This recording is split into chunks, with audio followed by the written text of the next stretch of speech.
Hello everyone, कैसे हैं आप सब लोग। स्वागत है आपका हमारे चैनल विभू शर्मा पर। तो चलिए शुरुआत करते हैं हमारे शिव भक्ति एपिसोड 3 की। तो आज हम वीडियो बनाने वाले हैं तीसरे ज्योतिर्लिंग के ऊपर, महाकालेश्वर ज्योतिर्लिंग। यदि आप मध्य प्रदेश की तीर्थ नगरी उज्जैन में पूर्व सशिला सिपरा तट के निकट स्थित 6ठी शताब्दी ईसा पूर्व में निर्मित 12 ज्योतिर्लिंगों में से एक बाबा महाकालेश्वर के दर्शन करने जा रहे हैं तो कुछ 10 बातें अवश्य जान लें। सबसे पहली है यहाँ पर होने वाली भस्म आरती। कालों के काल महाकाल के यहाँ प्रतिदिन अल सुबह भस्म आरती होती है। इस आरती की खासियत यह है कि इसमें ताजा मुर्दे की भस्म से भगवान महाकाल का श्रृंगार किया जाता है। इस आरती में शामिल होने के लिए पहले से बुकिंग की जाती है। महाकालेश्वर मंदिर के दर्शन स्वर्ग से भी बढ़कर सभी तीर्थों में श्रेष्ठ बताए गए हैं। दूसरा है जूना महाकाल। महाकाल के दर्शन करने के बाद जूना महाकाल के दर्शन करना चाहिए। यह महाकाल प्रांगण में ही स्थित है। 3 महाकाल विराजमान है उज्जैन में। उज्जैन में 3.5 काल विराजमान है। महाकाल, काल भैरव, गढ़ कालिका और अर्थ काल भैरव। यदि महाकाल बाबा और जूना महाकाल बाबा के दर्शन कर लिए हैं तो यहाँ के दर्शन भी जरूर करें। महाकालेश्वर मंदिर को 12 ज्योतिर्लिंग में सबसे खास माना जाता है। 12 ज्योतिर्लिंगों में से महाकाल ही एकमात्र सर्वोत्तम शिवलिंग है। कहते हैं कि आकाशे तरंग लिंग पाताले हटकेश्वरम भूलोके च महाकालो लिंगत्रय नमोस्तुते। अर्थात आकाश में तारक शिवलिंग, पाताल में हटकेश्वर शिवलिंग तथा पृथ्वी पर महाकाल ही मान्य शिवलिंग है। महाकालेश्वर ज्योतिर्लिंग के 3 भाग है।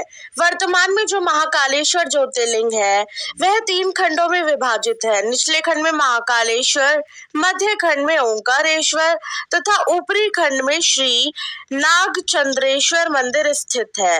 नागचंद्रेश्वर शिवलिंग के दर्शन वर्ष में एक बार नाग पंचमी के दिन ही करने दिए जाते हैं। छठा है गर्भगृह का दृश्य। गर्भगृह में विराजित भगवान महाकालेश्वर का विशाल दक्षिण मुखी शिवलिंग है।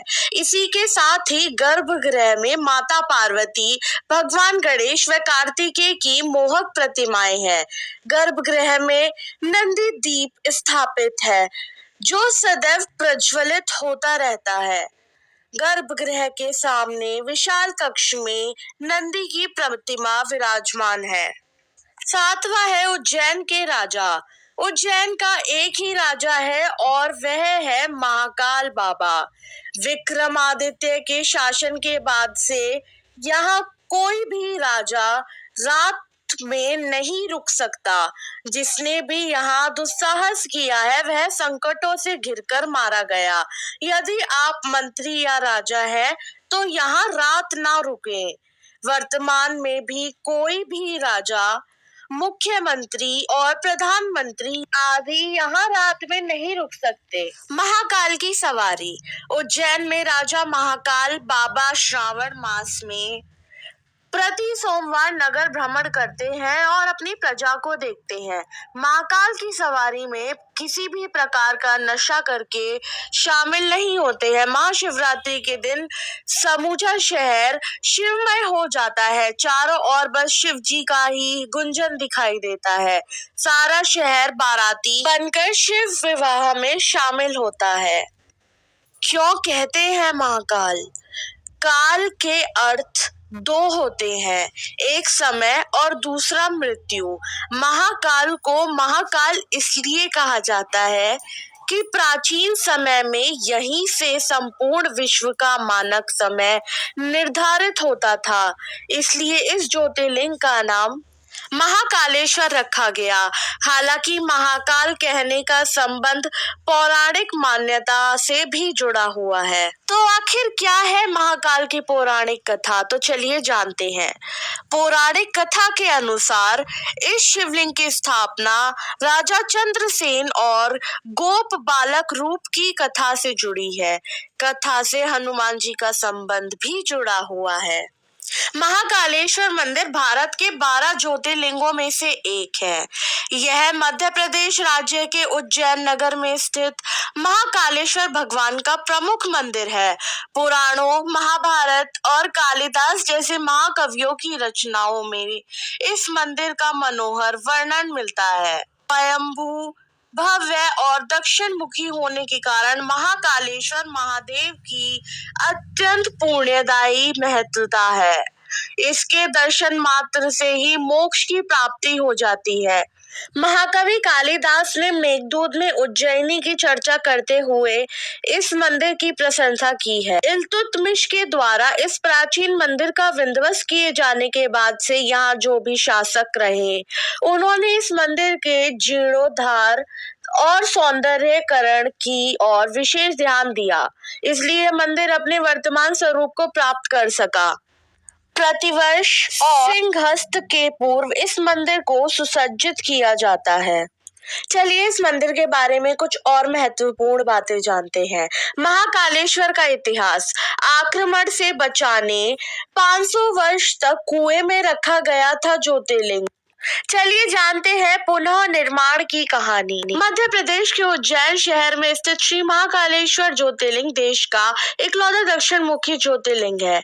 यहाँ भगवान शिव भक्तों को कालों के काल महाकाल के रूप में दर्शन देते हैं। महाकाल मंदिर से जुड़ी कई प्राचीन परंपराएं और रहस्य है। कहा जाता है कि अवंतिकापुरी के राजा विक्रमादित्य बाबा महाकाल के भक्त थे और भगवान शिव के ही आशीष से उन्होंने यहाँ करीब 132 सालों तक शासन किया। महाकालेश्वर मंदिर कितना प्राचीन है, इसकी सटीक जानकारी मिलना बेहद मुश्किल है, लेकिन सदियों से यह स्थान लोगों की आस्था का केंद्र है। मंदिर का इतिहास बेहद रोचक है। मुगलों और ब्रिटिश हुकूमत के अधीन रहने के बाद भी देश के इस पावन स्थल ने अपनी पुरातन पहचान को नहीं खोया।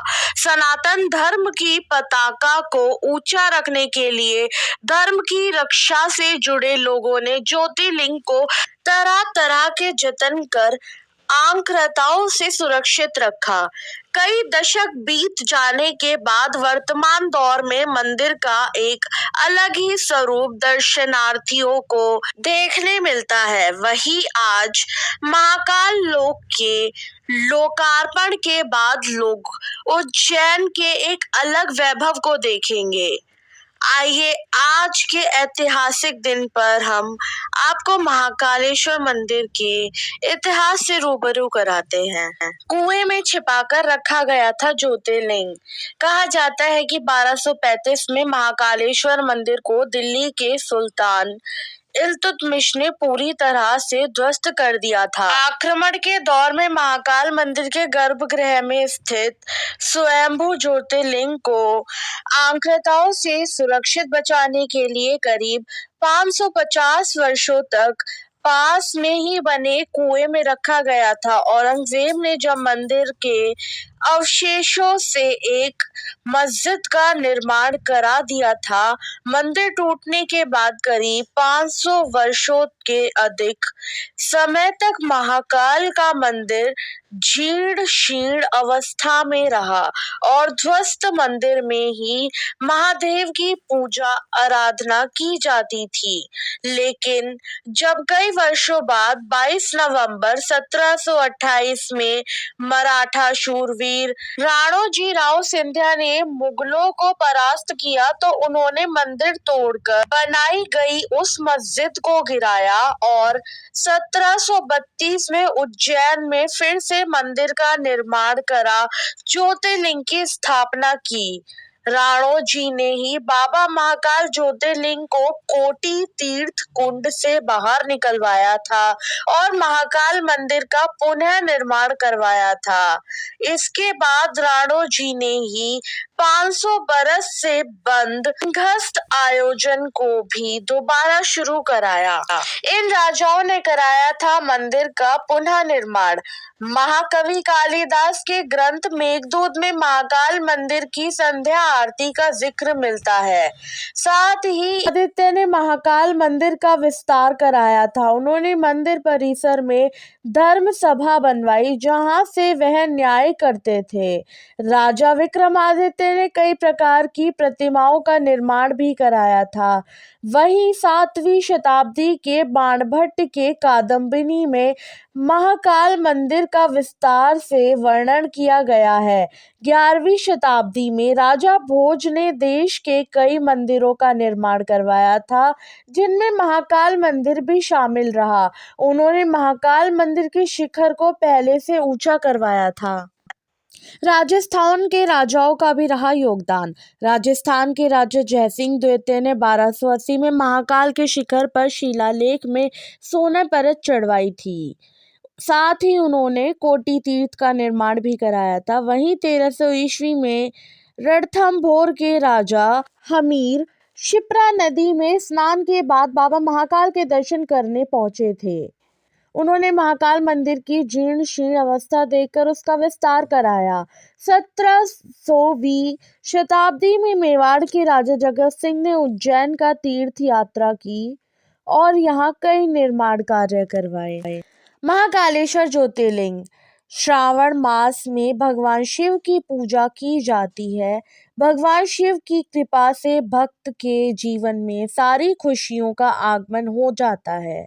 देश भर में शिव के 12 ज्योतिर्लिंग हैं जिनको श्रद्धा भाव से पूजा जाता है। इनमें से एक ज्योतिर्लिंग है महाकालेश्वर ज्योतिर्लिंग जो मध्य प्रदेश के उज्जैन में स्थित है। उज्जैन के भगवान महाकालेश्वर की ख्याति दूर दूर तक है। इस भव्य ज्योतिर्लिंग की स्थापना पर एक कथा प्रचलित है। इससे जुड़े कथा का आज हम वर्णन करेंगे। अवंती नाम से एक रमणीय नगरी था जो भगवान शिव को बहुत प्रिय था। इसी नगर में एक ज्ञानी ब्राह्मण रहते थे जो बहुत ही बुद्धिमान और कर्मकांडी ब्राह्मण थे। साथ ही ब्राह्मण शिव के बड़े शिव भक्त भी थे। वह हर रोज पार्थिव शिवलिंग बनाकर उसकी आराधना किया करते थे। ब्राह्मण का नाम वेदप्रिय था जो हमेशा वेद के ज्ञान अर्जित करने में लगे रहते थे। ब्राह्मण को उनके कर्मों का पूरा फल प्राप्त हुआ था। रत्नमाल पर्वत पर दूषण नामक एक राक्षस रहता था। इस राक्षस को ब्रह्मा जी से एक वरदान मिला था। इसी वरदान के मद में वह धार्मिक व्यक्तियों पर आक्रमण करने लगा था। उसने उज्जैन पर ब्राह्मणों के ऊपर आक्रमण करने का विचार बना लिया। इसी वजह से उसने अवंती नगर के ब्राह्मणों को अपनी हरकतों से परेशान करना शुरू कर दिया। उसने ब्राह्मणों को कर्मकांड करने से मना करने लगा, धर्म कर्म का कार्य रोकने के लिए कहा, लेकिन ब्राह्मणों ने उसकी इस बात को नहीं ध्यान दिया। हालांकि राक्षसों द्वारा उन्हें आए दिन परेशान किया जाने लगा। इससे उबकर ब्राह्मणों ने शिव शंकर से अपनी रक्षा के लिए प्रार्थना शुरू कर दी। ब्राह्मणों के विनय पर भगवान शिव ने राक्षस के अत्याचार को रोकने से पहले उन्हें चेतावनी दी। एक दिन राक्षसों ने हमला कर दिया। भगवान शिव धरती फाड़कर महाकाल के रूप में प्रकट हुए। नाराज शिव ने अपनी एक हुंकार से ही दूषण राक्षस को भस्म कर दिया। भक्तों की वही रुकने की मांग से अभिभूत होकर भगवान शिव वहां विराजमान हो गए। इसी वजह से इस जगह को महाकालेश्वर नाम पड़ गया, जिसे आप महाकालेश्वर ज्योतिर्लिंग के नाम से जानते हैं। भक्त सुबह की शुरुआत के साथ ही भगवान शिव के मंदिर के बाहर उनकी पूजा अर्चना करने के लिए पहुंच जाते हैं और लंबे इंतजार के बाद उनके दर्शन करते हैं। यदि आप भी यहां जाने का मन बना रहे हैं तो आपको इन बातों का ध्यान रखना बहुत जरूरी है। महाकालेश्वर मंदिर की आरती का समय महाकालेश्वर ज्योतिर्लिंग में रोजाना भस्म आरती का समय प्रातः 4 बजे से 6 बजे तक का है, जबकि संध्या आरती का समय शाम 6:30 बजे से 7:15 बजे तक का है और शयन आरती 10:30 बजे होती है। एक नहीं 3 महाकाल हैं उज्जैन में। महाकाल की नगरी उज्जैन को 3.5 काल का निवास स्थल माना जाता है। सबसे पहले महाकाल, फिर काल भैरव, फिर गढ़ कालिका। कहा जाता है कि महाकालेश्वर ज्योतिर्लिंग के दर्शन के बाद यहाँ भी जाना जरूरी होता है। इसके साथ ही महाकालेश्वर ज्योतिर्लिंग के भी यहाँ 3 भाग है, जिनमें निचले खंड में महाकालेश्वर, मध्य खंड में ओंकारेश्वर और ऊपरी खंड में नागचंद्रेश्वर मंदिर है। राजा को लेकर यहाँ ऐसी मान्यताएं हैं। ऐसा कहा जाता है कि राजा विक्रमादित्य के बाद उज्जैन में कोई राजा रात्रि नहीं रुकता है। यदि किसी राजा के द्वारा यहाँ रुकने का प्रयत्न भी किया जाता है तो वह मारा जाता है। इसलिए कहते हैं कि यदि आप राजा या मंत्री हैं तो यहाँ रात को ना ठहरें। महाकालेश्वर मंदिर की विशेषताएं। सबसे पहले तो देश के 12 ज्योतिर्लिंगों में से महाकालेश्वर ज्योतिर्लिंग को सर्वोत्तम माना जाता है। कहा जाता है कि अंबर में तारक, पाताल में हटकेश्वर और भू पर महाकाल ही मान्य शिवलिंग है। जबकि महाकाल को यह नाम इसलिए मिला है क्योंकि प्राचीन समय में इसी जगह से विश्व का मानक समय निर्धारित किया गया था। इस कारण उज्जैन ज्योतिर्लिंग को महाकालेश्वर ज्योतिर्लिंग कहा जाता है। शिव पुराण में वर्णित कथा के बारे में जानते हैं। शिव पुराण की कोटि रुद्र संगीता के 16वें अध्याय में तृतीय ज्योतिर्लिंग भगवान महाकाल के संबंध में सूत जी द्वारा जिस कथा को वर्णित किया गया है, उसके अनुसार अवंती नगरी में एक वेद कर्म ब्राह्मण रहा करते थे। वे अपना वैदिक कर्मों के अनुष्ठान में लगे रहते थे। भगवान शंकर के परम भक्त वह ब्राह्मण प्रतिदिन पार्थिव लिंग का निर्माण कर शास्त्र विधि से उसकी पूजा करते थे। हमेशा उत्तम ज्ञान को प्राप्त करने में तत्पर उस ब्राह्मण देवता का नाम वेदप्रिय था। वेदप्रिय स्वयं भी शिवजी के अनन्य भक्त थे, जिसके संस्कार के फल स्वरूप उनके शिव पूजा परायण 4 पुत्र हुए। वे तेजस्वी तथा माता पिता के सद्गुणों के अनुरूप थे। उन 4 पुत्रों का नाम वेदप्रिय, प्रियमेघ, संस्कृत, सुव्रत थे। उन दिनों रत्नमाल पर्वत पर दूषण नाम वाले धर्म विरोधी एक असुर ने वेद धर्म तथा धर्मात्माओं पर आक्रमण कर दिया। उस असुर को ब्रह्मा जी से अजयता का वर मिला था। सबको सताने के बाद अंत में उस असुर ने भारी सेना लेकर अभिंत यानी कि उज्जैन के उन पवित्र और कर्मनिष्ठ ब्राह्मणों पर भी चढ़ाई कर दी। उस असुर की आज्ञा से भयानक दैत्य चारों दिशाओं में प्रलय काल की आग के समान प्रकट हो गए। उनके भयंकर उपद्रव से शिवजी पर विश्वास करने वाले वे ब्राह्मण बंधु भयभीत नहीं हुए। अवंती नगर के निवासी सभी ब्राह्मण जब उस संकट में घबराने लगे, तब उन शिव भक्त भाइयों ने उन्हें आश्वासन देते हुए कहा कि आप लोग भक्तों के हितकारी भगवान शिव पर भरोसा रखिए। उनके बाद वे चारों ब्राह्मण बंधु शिव जी का पूजन कर उनके ध्यान में तल्लीन हो गए। उसने जो ही शिव भक्तों की प्राण लेने हेतु शस्त्र उठाया, यूं ही उनके द्वारा पूजित उस पार्थिव लिंग की जगह गंभीर अवाल के साथ गड्ढा प्रकट हो गया। तत्काल उस गड्ढे से बहुत ही विकट और भयंकर रूपधारी भगवान शिव प्रकट हो गए। दुष्टों का विनाश करने वाले तथा सज्जन पुरुषों के कल्याणकारी वे भगवान शिव ही महाकाल के रूप से इस पृथ्वी पर व्याख्यात हो गए। उन्होंने दैत्यों से कहा, अरे दुष्टों, तुम जैसे हत्यारों के लिए ही मैं महाकाल प्रकट हुआ हूँ। इस प्रकार धमकाते हुए महाकाल भगवान शिव ने हुंकार मात्र से ही उन दैत्यों को भस्म कर दिया। दुष्ट की कुछ सेना को भी उन्होंने मार गिराया। और बाकी की सेना स्वयं ही भाग खड़ी हुई। इस प्रकार परमात्मा शिव ने दूषण नामक दैत्य का वध कर दिया। जिस प्रकार सूर्य के निकलते ही अंधकार छट जाता है, उसी प्रकार भगवान आशुतोष शिव को देखते ही सभी दैत्य सैनिक पलायन कर गए। देवताओं ने प्रसन्नता पूर्वक अपनी दंदूभियां बजाई और आकाश से फूलों की वर्षा की। उन शिव भक्त ब्राह्मणों पर भगवान शिव शंकर अति प्रसन्न हुए। उन्होंने आश्वस्त करते हुए कहा कि मैं महाकाल महेश्वर तुम लोगों पर अति प्रसन्न हूँ, तुम लोग वर मांगो। महाकालेश्वर की वाणी सुनकर भक्ति भाव से पूर्ण उन ब्राह्मणों ने हाथ जोड़कर विनम्रता पूर्वक कहा, दुष्टों को दंड देने वाले महाकाल शंभु, आप हम सबको इस संसार सागर से मुक्त कर दीजिए। हे भगवान शिव, आप आम जनता के कल्याण तथा उनकी रक्षा करने के लिए यहीं पर हमेशा के लिए विराजमान हो जाएं। शंभु, आप अपने दर्शनार्थ मात्र से ही अपने भक्तों का भला करते रहें। भगवान शंकर ने उन ब्राह्मणों का संगति प्रदान की और अपने भक्तों की सुरक्षा के लिए उस गड्ढे में स्थित हो गए। इस गड्ढे के चारों ओर की लगभग 3 किलोमीटर की भूमि लिंग रूप की स्थली बन गई। ऐसे भगवान शिव इस धरती पर महाकालेश्वर के नाम से प्रसिद्ध हुए। इस मंदिर की भस्म आरती की कहानी ये है कि जब सती माता ने अपनी देह को त्यागा था, तब जब वो भस्म हो गई थी, तब भगवान शिव ने उसी भस्म को अपने ऊपर धारण किया था। तब से भगवान शिव और शक्ति के रूप में पूजे जाने लगे।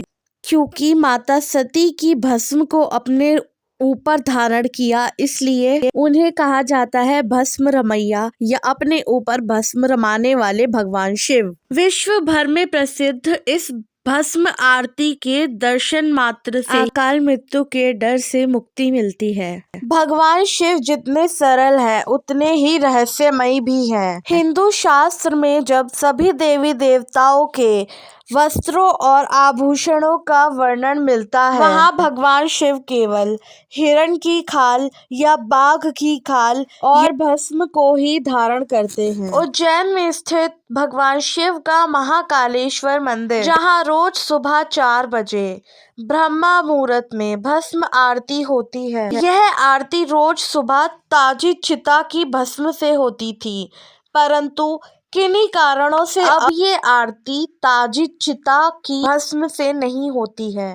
अब इस आरती को कपिला गाय के गोबर से बने कंडे, शमी, पीपल, पलास, वर्ण, अमलतास और बेर की लकड़ियों को जलाकर तैयार किए गए भस्म का प्रयोग किया जाता है। इसी भस्म से रोज सुबह महाकाल की आरती होती है। दरअसल महाकाल का ये भस्म ही श्रृंगार है और उन्हें जगाने की विधि है। वैसे तो महाकालेश्वर मंदिर से जुड़े और भी बहुत सारे रहस्य हैं, पर अभी हम इस वीडियो को यहीं ख़त्म करते हैं, वरना वीडियो की लेंथ काफ़ी ज़्यादा लंबी हो जाएगी।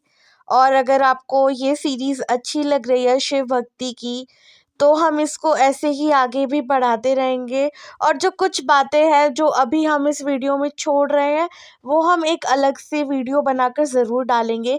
तब तक के लिए आप चैनल को सब्सक्राइब कर दें, वीडियो को लाइक कर दें और वीडियो को ज़्यादा से ज़्यादा शेयर करें, ताकि शिव भक्ति की ये सीरीज़ को हर कोई देख पाए और शिव भक्ति से रिलेटेड और हमारे शिव जी से रिलेटेड सब कुछ हर कोई जान पाए। Thank you so much. मिलते हैं नेक्स्ट वीडियो में, तब तक के लिए बाय बाय।